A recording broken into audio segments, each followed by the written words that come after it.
आदरणीय आपले सगळ्यांचे लाडके सुशील कुमार शिंदे साहेब, खास दुसरे आपल्या कर्नाटकावरून आलेले, मंगळवेढा शहरासाठी बसवेश्वराची मूर्ती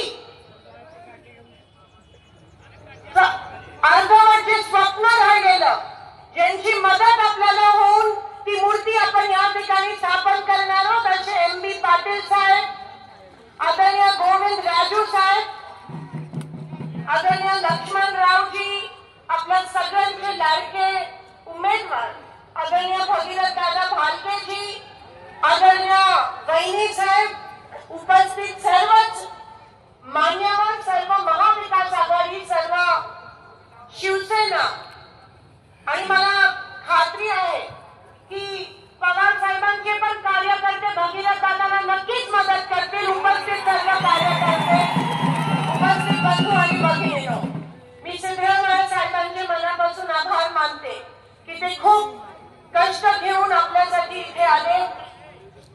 मी आपल्या सगळ्यांचे मनापासून आभार मानते. तुमच्या समोर मी नतमस्तक होते की तुम्ही तुमच्या या लेखीला 45,500 मतांनी मताधिक्य देऊन विक्रमी मतदान करून तुम्ही मला निवडून आणलं. मी कधीच विसरू शकणार नाही.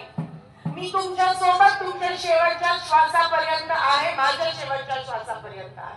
तुमचं आणि माझं नातं आता मतदार आणि खासदाराचं राहिलं नाही, ते भावाचं आणि बहिणीचं नातं आहे, वडिलांचं आणि बहिणीचं नातं आहे. काँग्रेस पक्षाचा पिंड हा काम करण्याचा आहे. भगीरथ दादा असतील, मी असतील, आम्ही हा वारसा आदरणीय शिंदे साहेब, आदरणीय नानांपासून घेतला आहे. भाजप सारखं कोण ठेकेदार, कोण व्यवसायिक, कोण कारखानदार ह्यांना आम्ही तिकीट देत नाही, पण तळागाळात जाऊन जे काम करतात त्यांना आम्ही तिकीट देतो. आणि मला खात्री आहे तुम्ही जेव्हा मला मतदान केलेलं 45,500 मतांनी, तुम्ही विक्रमी मतांनी मला निवडून आणलं, तेव्हा मी तुम्हाला शब्द दिला होता. 45,500 मतं जी पडली ती हाताच्या पंजाला पडली, आणि म्हणून माझं कर्तव्य होतं की प्रत्येक मताची पंजाच्या तिकिटावर त्या ठिकाणी लढत आहे. माझा दुसरा शब्द मी तुम्हाला दिला होता की मी जेव्हा संसद आणि मराठा आरक्षणाबद्दल बोलली, तो पण शब्द मी पाळला. आणि त्या ठिकाणी संसदेत मी आवाज एकीकडे, पण जनता जनार्दन एकीकडे, आणि ही निवडणूक देखील लोकांनी ताब्यात घेतले, कारण का महायुती बीजेपीच्या दमदाटीला आपण सगळे वैतागलो. पण रात्र महिन्याची आहे, गाफील राहू नका. सिद्धरामय्या साहेब आले, एम.बी. पाटील साहेब आले, शिंदे साहेब आले, पण आता आपली जबाबदारी आहे. आपल्याला 3-4 दिवस फक्त डोळ्यात तेल टाकून काम करायचंय, रोज मताने निवडून आणायचंय आशीर्वाद स्वरूपात.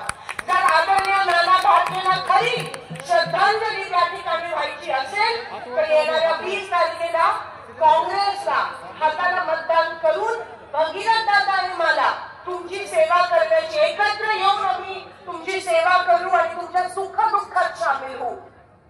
नाहीतर मी काय काम करायला गेली तर हे भाजपचे आमदार काळ्या बोक्यासाठी नेहमी आडवे जातात. मग अख्खल खुर्च असेल, खडखल खुर्च असेल, आणि म्हणून तसं न होऊ देता काम करणारी लोकांना जवळ ठेवा. तुमचं आणि माझं नातं अजून घट्ट ठेवा. आणि भगीरथ दादांना, काँग्रेस पक्षाच्या ह्या तुमच्या उमेदवाराला भरघोस मतांनी तुम्ही निवडून आणाल अशी आशा मी बाळगते. आणि पुन्हा एकदा आपले सगळ्यांचे मनापासून आभार मानून आपली रजा घेते. धन्यवाद. जय हिंद, जय महाराष्ट्र. काँग्रेस पक्षाचा उत्तम बंधू, काही बंधू. धन्यवाद. जय हिंद, जय महाराष्ट्र. धन्यवाद. विनंती कृपया आमच्यासाठी आपण 2 शब्द बोलावे. ज्यावेळेस काही राहिले यांना विनंती आहे, कृपया आमच्यासाठी त्यांनी 2 शब्द बोलावे.